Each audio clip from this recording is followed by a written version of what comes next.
Hi there, Jamie Goode here. Time to taste some Riesling. Now I love Riesling, I have to because I'm in the wine trade, and if you're in the wine trade, since you join up you have to sign saying that you love Riesling. There's only people in the wine trade who seem to like Riesling, but I think it's a fabulous, great variety. And I have two different bottles here, which I'm going to taste. First of all, we're starting with Pewsey Vale, Eden Valley Riesling, individual vineyard selection. This is from 2010 vintage, and it's from the Eden Valley in Barossa in Australia.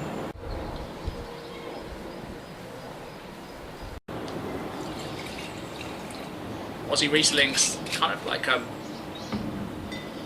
find them very consistently really good, but sometimes I find them really hard to love. I kind of like them, but sometimes there's something, just that the fact that they're so dry often makes it difficult to really love them. But I tried this yesterday, and I thought this is kind of an exception.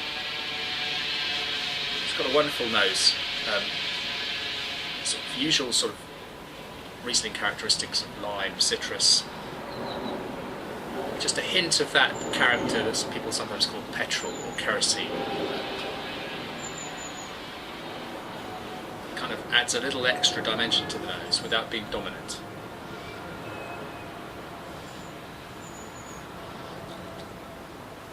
It's bone dry, but there's a lovely fruity character there. There's a rounded quality to the fruit that makes it quite appealing. And it's not just an intellectual pleasure, it's actually a hedonic pleasure as well, when it's got that little bit of sweetness there.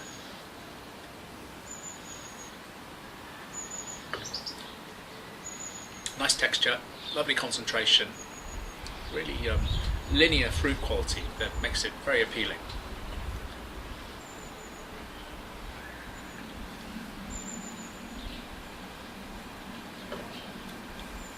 And because it's bone dry, it's got high acidity, and it's got this purity of fruit. I think it would be a very useful food wine, quite versatile. Second wine, let's move on to Alsace, one of my favourite wine regions. I love Alsace. This is the Grand Cru Eichberger Riesling from Martin Schatzel.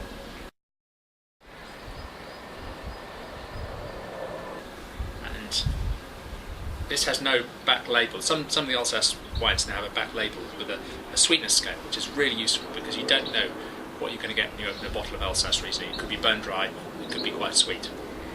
And so a lot of the guys are now using these sweetness scales, which give you a clue, which I think is a great idea. This is from the 2011 vintage.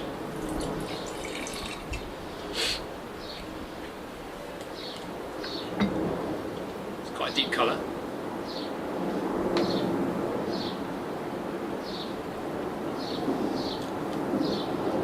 This has a beautiful texture. It's got some crystalline fruits, it's got some pear, maybe even a little bit of apricot spice, but also this citrus core that makes it distinctively Riesling.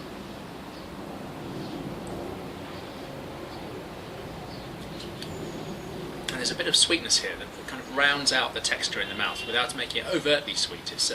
I'd say it's off dry, but it's not a wine that is so sweet you can't use it at the table in lots of different contexts. There's great concentration here. There's a precision to the fruit that is just beautifully judged.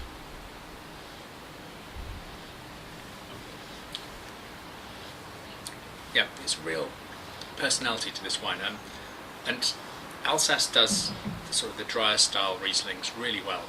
I think it's I love German Rieslings. I love the sort of the off-dry German cabinets especially. They're beautiful. They're quite different to the Alsace wines. It's the same grape variety but very different expressions. And I tend to find that I often have far more occasions where I'm likely to open a bottle of Alsace Riesling than perhaps a German one. Although I love them both. Anyway, there you have it. Two Rieslings, two really good examples of the different expressions of Riesling. Thanks for watching.